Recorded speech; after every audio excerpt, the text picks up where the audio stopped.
students, how are you? Today I tell you about lesson 2. हमारा lesson 2 है globe, अक्षांश और देशांतर रेखाएं। तो आज हम आपको अक्षांश और देशांतर रेखाओं के बारे में बताएंगे कि अक्षांश रेखाएं कौन सी होती हैं और देशांतर रेखाएं कौन सी होती हैं। तो अब जैसे हमारी पृथ्वी गोलाकार नहीं है, यह उत्तर एवं दक्षिण ध्रुवों पर थोड़ी सी चपटी तथा मध्य से थोड़ी सी उभरी हुई है, यानी कि हमारी पृथ्वी का जो आकार है वो एक संतरे जैसा है। ग्लोब पृथ्वी का एक लघु रूप में एक वास्तविक प्रतिरूप है। ग्लोब विभिन्न आकार एवं प्रकार के हो सकते हैं। कुछ ग्लोब बड़े होते हैं जो एक स्थान से दूसरे स्थान पर नहीं ले जा सकते हैं, और कुछ ग्लोब छोटे होते हैं जो हवा जिनमें भरी जाती है वो हम एक स्थान से दूसरे स्थान पर आसानी से ले जा सकते हैं। ग्लोब स्तर नहीं होते हैं, उसे उसी प्रकार घुमाया जा सकता है जैसे कुम्हार का पहिया या लट्टू घूमता है। ग्लोब पर देशों, महाद्वीपों, महासागरों और उनके सही आकार को दर्शाया जाता है।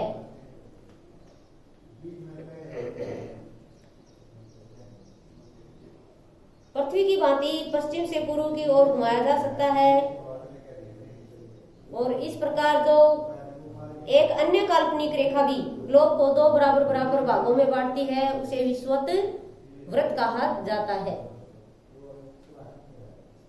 पृथ्वी के उत्तर में स्थित आधे भाग को उत्तरी गोलार्ध और दक्षिणी वाले आधे भाग को दक्षिणी गोलार्ध कहा जाता है। ये दोनों बराबर के आधे आधे भाग होते हैं। इस प्रकार विषुवत वृत्त पृथ्वी का एक काल्पनिक वृत्त बनाती है।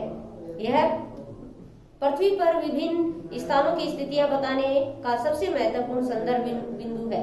विषुवत वृत्त से ध्रुवों तक स्थित सभी समांतर वृत्तों को अक्षांश रेखाएं कहा जाता है।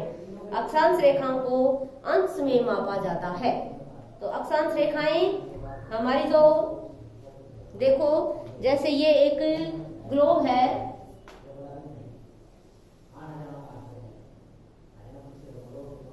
ये हमारी रेखाएं हैं। ये हमारी अक्षांश रेखाएं कौन सी होती हैं? ये विषुवत रेखा होती है।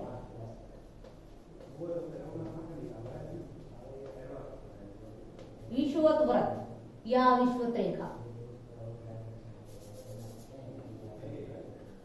विषुवत वृत्त ये है 0 डिग्री अक्षांश। अब इनके बारे में, रेखाओं के बारे में बताएंगे। तो एक रेखा हमारी ये उत्तरी गोलार्ध है, ये हमारा दक्षिणी गोलार्ध है,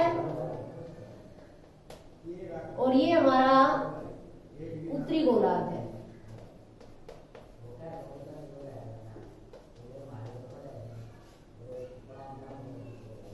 देखो, पृथ्वी को इस रेखा में बराबर बराबर भागों में बांटा जाता है। एक भाग हमारा ये है दक्षिण में और ये भाग हमारा उत्तर में। तो जो उत्तरी हिस्से में जो भाग होता है, इस भाग को उत्तरी गोलार्ध कहा जाता है और इस भाग को दक्षिणी गोलार्ध कहा जाता है। और वह काल्पनिक रेखा जो पृथ्वी को बराबर बराबर भागों में बांटती है उसको विषुवत वृत्त या 0 डिग्री अक्षांश रेखा कहा जाता है। इसके अंदर हमारी दूसरी रेखा जो हमने खींची है ये है 23.5 डिग्री उत्तरी अक्षांश। ये रेखा कौन सी है? 23.5 डिग्री उत्तरी अक्षांश। इसको हम कर्क रेखा कहते हैं। कर्क रेखा, इसको कर्क रेखा कहा जाता है। दूसरी हमारी जो रेखा हमने ये खींच रखी है ये हमारी दक्षिणी गोलार्ध में है। ये भी है 23.5 डिग्री दक्षिणी गोलार्ध। ये दक्षिणी गोलार्ध में है, इसलिए 23.5 डिग्री दक्षिणी अक्षांश रेखा है। इसको कहा जाता है मकर रेखा। मकर रेखा, तो ये रेखाएं हमारी है। इसके अलावा हमारी एक रेखा और है, ये है उत्तरी ध्रुव वृत्त। ये रेखा है हमारी 66.5 डिग्री दक्षिणी अक्षांश, और एक ये रेखा हमारी 66.5 डिग्री उत्तरी अक्षांश। उत्तरी अक्षांश ये रेखाएं हैं। तो इस रेखा को हम कहते हैं उत्तरी ध्रुव वृत्त। उत्तरी ध्रुव वर्त। ये दक्षिणी ध्रुव और ये हमारी उत्तरी ध्रुवर्त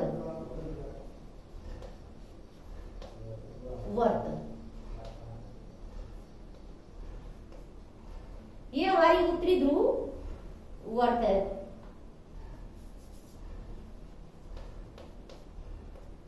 और ये जो हमारी है ये हमारे उत्तरी ध्रुव और दक्षिणी ध्रुव, ये उत्तरी ध्रुव और ये दक्षिणी ध्रुव, ये हमारी है अक्षांश रेखाएं। अब हमारे अक्षांश रेखाओं का मान देखिए, हमने पहले ही बताया था कि हमारी जो बीच की 0 डिग्री अक्षांश रेखाएं होती हैं वो ग्लोब को या पृथ्वी को 2 बराबर बराबर भागों में बांटती है।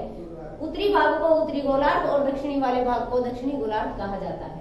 इसके अंदर हमारी इसके अलावा कुछ रेखाएं होती हैं, जैसे ये रेखा जो है हमारी 66.5 डिग्री उत्तरी अक्षांश होती है। इस रेखा को हम उत्तरी ध्रुववर्त कहते हैं। ये हमारी रेखा 23.5 डिग्री उत्तरी अक्षांश है। इस रेखा को हम कर्क रेखा बोलते हैं। ये 0 डिग्री अक्षांश है। इसके नीचे जो हमारी दक्षिणी गोलार्ध में पाई जाने वाली रेखाएं हैं, इसमें 23.5 डिग्री दक्षिणी अक्षांश रेखा जो होती है उसको मकर रेखा के नाम से जाना जाता है। उसके अलावा 66.5 डिग्री दक्षिणी अक्षांश जो मान वाली रेखा है उसको हम दक्षिणी ध्रुववर्त कहते हैं। और जो सिरे हमारे होते हैं पृथ्वी का, एक होता है उत्तरी ध्रुव और दूसरा होता है दक्षिणी ध्रुव। इसी तरह से ये हमारी हो गई अक्षांश रेखाएं। दूसरी हमारी जो है इसके अंदर होती हैं कुछ रेखाएं ऐसी होती हैं,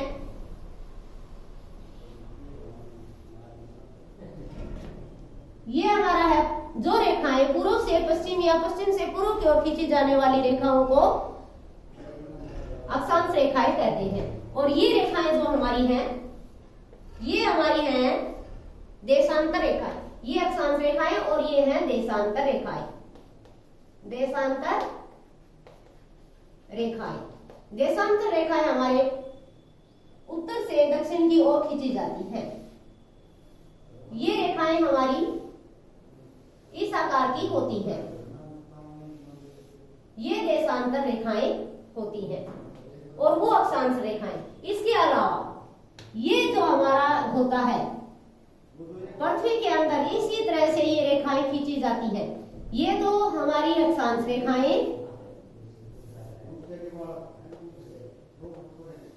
और ये हमारी देशांतर रेखाएं। तो अब आप देखिए अक्षांश और देशांतर रेखाएं एक के अंदर हमने पहले अलग अलग आपको बताया है और फिर एक के अंदर। अब हमारी अक्षांश और देशांतर रेखाएं इस ग्लोब के ऊपर माना, और अब ये जो इन अक्षांश और देशांतर रेखाओं का जो जाल बन जाता है इस जाल को हम ग्रिड कहते हैं। इस जाल को अक्षांश और देशांतर रेखाओं से जो जाल बनता है इस जाल को ग्रिड कहा जाता है। इस तरह से ये हुई हमारी अक्षांश रेखाएं। इसके अलावा हमारी जो देशांतर रेखाएं हैं, देशांतर रेखाएं अब क्या है? देशांतर रेखाएं किसी स्थान की स्थिति को बताने के लिए उस स्थान के अक्षांश के अतिरिक्त कुछ और जानकारी भी आवश्यक होती है। जैसे कि हम देख सकते हैं कि प्रशांत महासागर में स्थित टोंगा द्वीप एवं हिंद महासागर में स्थित मॉरिशस द्वीप एक ही अक्षांश पर स्थित है। उनकी सही स्थिति जानने के लिए यह पता करना होगा कि उत्तरी ध्रुव को दक्षिणी ध्रुव से जोड़ने वाली संदर्भ रेखा से पूर्व या पश्चिम की ओर इन स्थानों की दूरी कितनी है। इन संदर्भ रेखाओं को देशांतरीय यामोत्तर रेखा कहा जाता है। इनके बीच की दूरी को देशांतर के अंशों से मापा जाता है। प्रत्येक अंश को मिनट में तथा मिनट को सेकंड में विभाजित किया जाता है। ये अधिवर्त हैं तथा उनके बीच की दूरी ध्रुवों की तरफ बढ़ने पर घटती जाती है, पर ध्रुवों पर शून्य हो जाती है जहां भी देशांतरीय यामोत्तर आपस में मिलते हैं। इस तरह से ये हमारी रेखाएं हैं। और दूसरी रेखाएं हैं हमारी प्रमुख यामोत्तर रेखाएं। ग्रीनविच से गुजरने वाली यामोत्तर रेखाओं को प्रमुख यामोत्तर कहा जाता है। इसका मान 0 डिग्री देशांतर होता है। जैसे ये है हमारी, ये है 0 डिग्री देशांतर, ये हमारी 0 डिग्री देशांतर है। इसको कौन सी रेखा कहेंगे? प्रमुख यामोत्तर, प्रमुख यामोत्तर रेखा ये होती है जिसका मान देशांतर में 0 डिग्री देशांतर होता है। तथा यहां से हम 180 डिग्री पूर्व या 180 डिग्री पश्चिम तक गणना करते हैं। तो ये हमारी अक्षांश और देशांतर रेखाएं हुई, और इस तरह से अक्षांश और देशांतर रेखाओं के जाल को ग्रिड कहते हैं। अब हमारा अगला टॉपिक है कि पृथ्वी के ताप कटिबंध। तो पृथ्वी पे ताप कटिबंध कौन कौन से होते हैं, इस तरह से आपको एक अलग उसमें बताया जाता है कि पृथ्वी, जैसे कि ये हमारी पृथ्वी है, इसके ये कटिबंध हम इस तरह से ही डिवाइड करेंगे।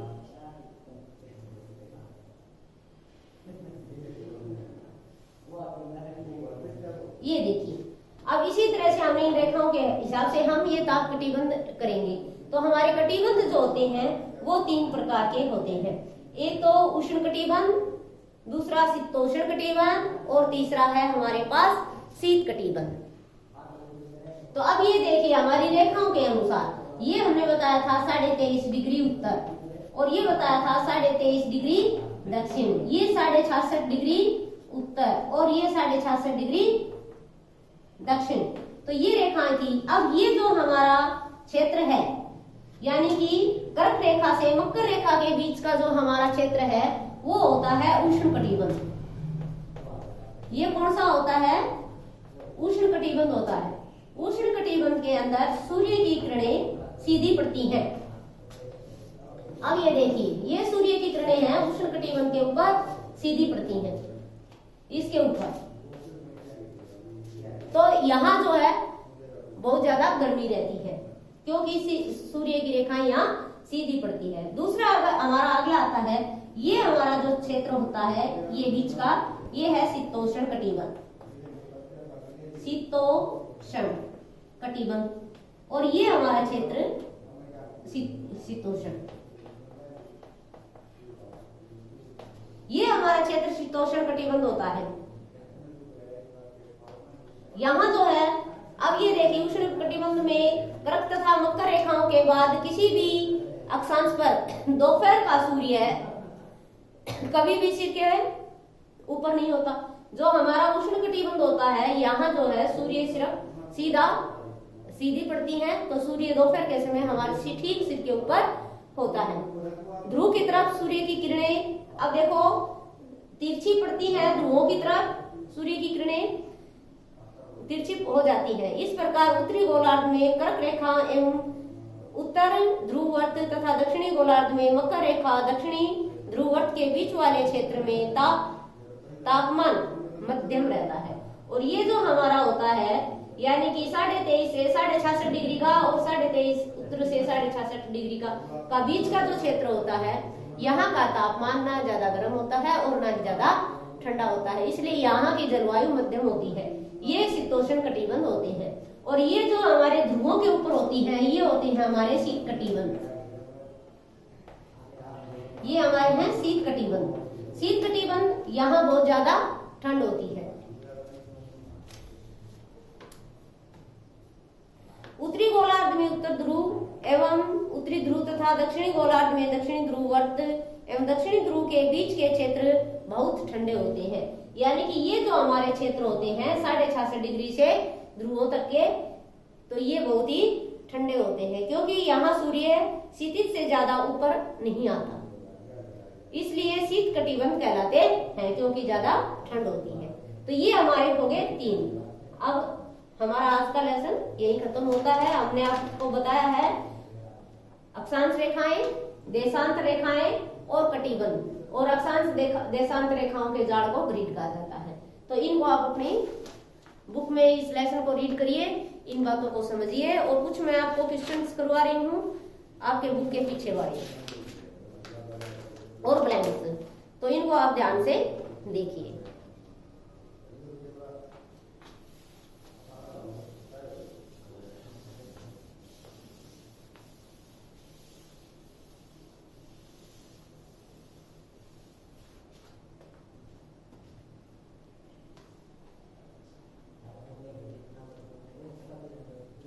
अब देखिए पहला हमारा आंसर क्या है, पृथ्वी की सूर्य के चारों ओर की गति को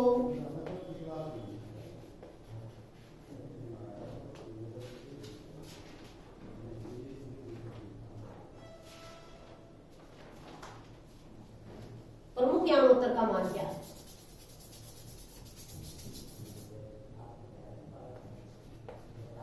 प्रमुख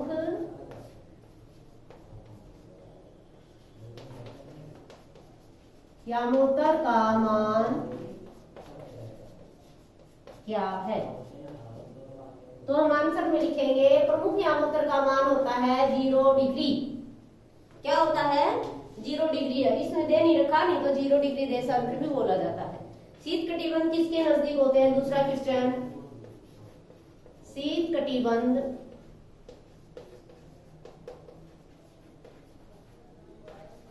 किसके नजदीक पाया जाता है।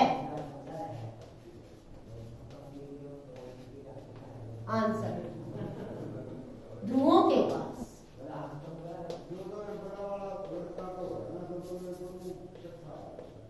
ध्रुवों के नजदीक। तीसरा क्वेश्चन हमारा है देशांतरों की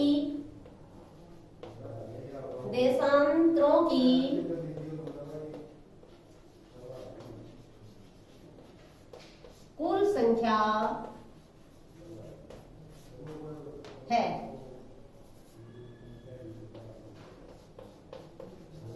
कितनी है, तो हमें बताना है 300। देशांतरों की कुल संख्या है 307। दक्षिणी ध्रुववर्त स्थित है, दक्षिण ध्रुववर्त स्थित है। आंसर में लिखेंगे दक्षिणी गोलार्ध में। दक्षिणी गोलार्ध में।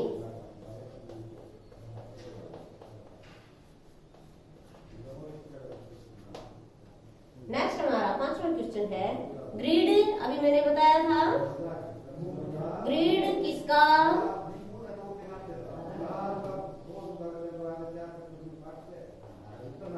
जाल है,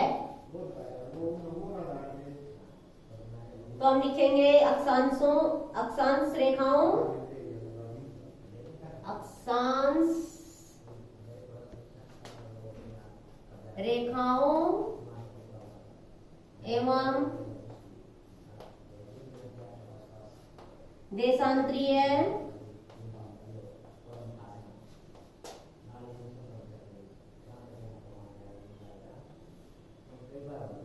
यानोत्तरों का।